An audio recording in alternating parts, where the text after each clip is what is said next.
And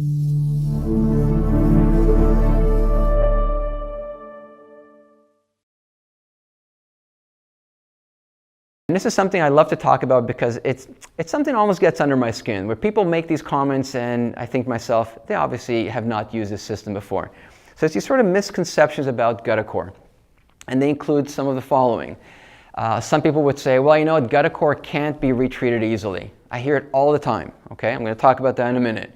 Or some people say, oh, GuttaCore can't obturate curved canals. It only works really well on straight canals. All right, we'll talk about that.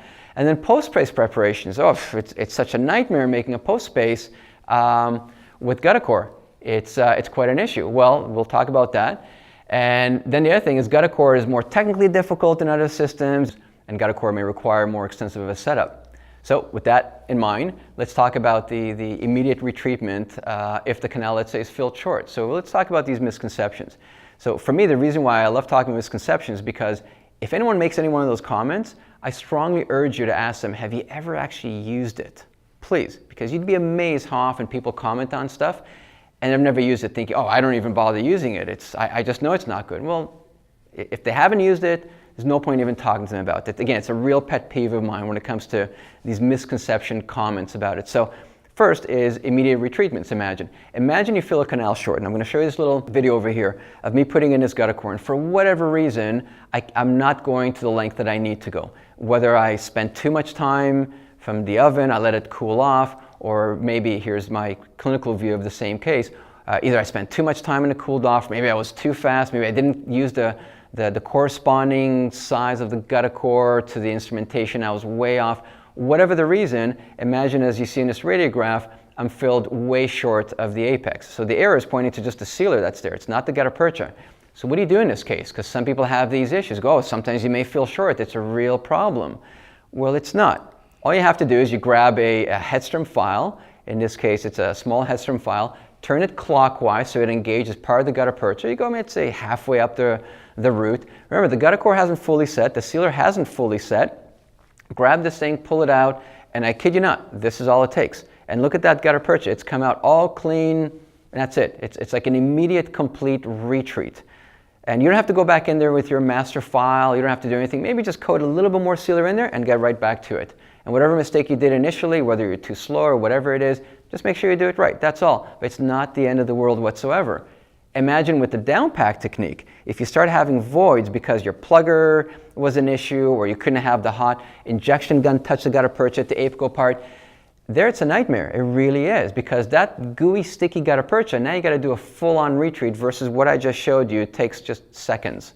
So it's not the end of the world if you obturate, you take your x-ray, you realize, no, I'm not at the length I need to be, I'm too short, then go in there with the Hedstrom. You got time, you're good, there's no pressure there. So that's one thing. Another one is, oh, I can't retreat guttapercha. Well, I can't retreat GuttaCore, excuse me. Well, it's guttapercha. So ask yourself, how do you retreat guttapercha cases? Well, just do it the same way. That's it. Okay, so use whatever instrument you want, whatever technique you want. It's guttapercha, whatever solvent you want to use. It's not as if all of a sudden we're using metal in there or anything like that. Okay? And then on top of that, post-space preparation. Well, it's guttapercha. How do you make a post-space preparation in your regular guttapercha obturation? Well, here I'm using a piezo reamer. Use whatever you have. Don't go out there and start buying a whole new kit for just post-space preparations.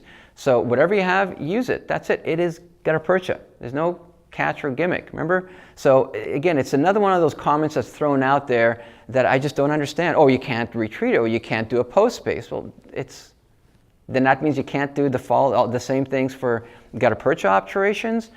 And then it brings me to this. Well, you can't use it on curved canals.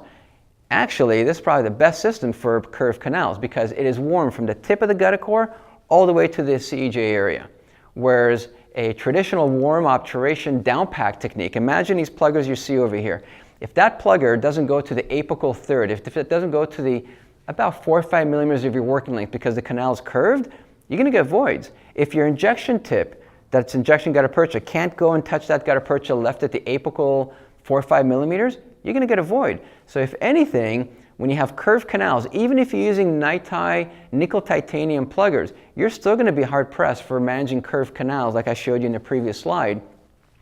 And so if anything, GuttaCore is a non-issue. That is the one system that'll fill all the way down to the apex.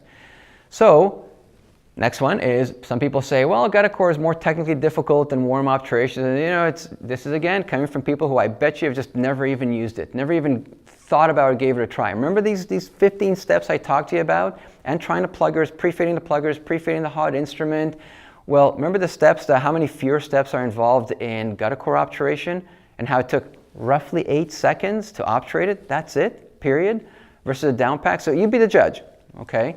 And then in terms of the setup, it's a no-brainer. I mean, look at the setup you need for a warm obturation. You need the oven, you need the injection gun, you need the hot instrument, you need various pluggers, possibly nickel titanium pluggers for curved canals, but again, they have their limitations too, versus cotton pliers, and that's it, your obturator, okay? Very, very simple. So it brings me to one of the other misconceptions, and that is a question I get sometimes, where people say, well, you know, sometimes I get this obturation where the GuttaCore goes out the apex.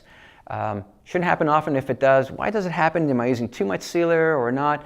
Well, apical extrusion is something that is rarely I've seen due to the GuttaCore. It actually has to do more with the instrumentation or the obturation. So it's not the GuttaCore or the sealer. It's not as if, oh, you used too much sealer or the GuttaCore is wrong. It has to do with more with other aspects of the endo treatment, and it's mainly to do with the instrumentation and length determination.